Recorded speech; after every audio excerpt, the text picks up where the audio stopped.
The acoustic guitar is such a versatile instrument. It's tonal, but also very percussive in nature, which is what makes it such a powerful rhythmic device. I really wanted to explore this aspect of the instrument, experiment with unique playing styles and tunings, hit it with different brushes, sticks, and bows, but then take all of those recordings and create something entirely unique.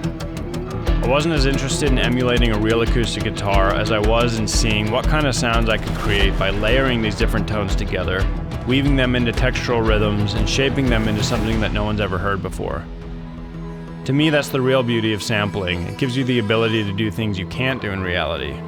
Yes, we wanted to capture a lifelike level of connectivity and energy in the performances, but you'll quickly realize that this is not your traditional guitar library.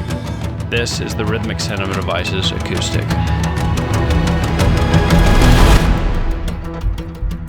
We recorded a wide range of unique playing styles, including picks, brushes, bows, low tunings, tonal, and atonal.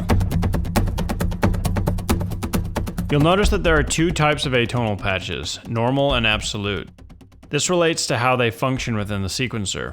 When mono mode is active, you can select which notes are being triggered with the numbers below the steps. In absolute mode, the samples being triggered will stay constant regardless of which notes you play on the keyboard. This can be particularly useful when creating multis because in many cases you'll want a percussive groove to play the same way regardless of which notes or chords you play. The normal patch types will play back relative to which notes you play on the keyboard, which can also yield interesting results. The sequencer features up to 32 bars, rate, swing, and 3 different modes: mono, strum, and arp. Mono mode will function relatively for all of the tonal patches. Each number represents an interval from the note triggered on the keyboard. Arp mode will play arpeggios based on the notes or chords selected and has numerous patterns to select from.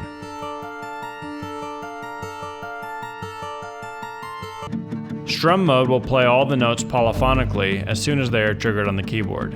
You can also control the amount of simulated strum using CC2.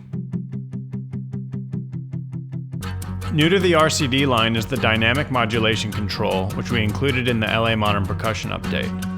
All of the sequencer steps can now be controlled via the mod wheel or by any other MIDI CC. If you create a sequence that you like, you can save them and load them into your other patches via the preset system. The advanced page features a series of controls that give you further ability to affect the playback of individual instruments and are particularly useful for multi-creation. The random velocity and looseness controls, for example, allow you to add built-in humanization by adding realistic imperfections in the timing or dynamics. Pitch variations similarly add subtle change in pitch from note to note. The modulation page features dual band AHDSR, allowing you to shape high and low frequencies independently.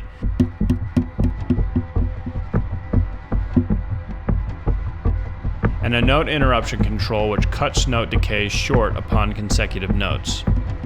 The low and high pass filter cutoffs will function as expected when no settings are being applied to the AHDSR controls.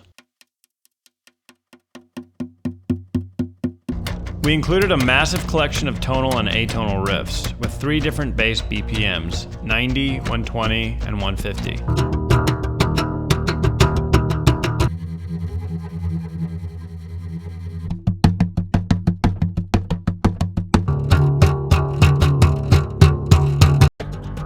All of the riffs are tempo synced but can be switched to half or double time via the user interface or by velocity when selected. With velocity mode on, double speed will play on the lower dynamics, normal in the middle, and half speed on the higher.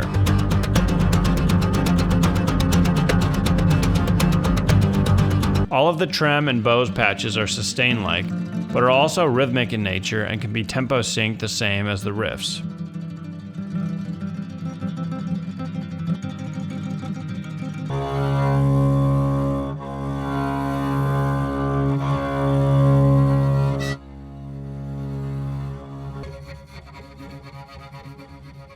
You can watch a full multi-tour video on the website, as well as a tutorial showing you how I created the Rio Underground track. If you like that kind of content, subscribe to my Oliver Codd channel because there's much more of that to come. Thanks.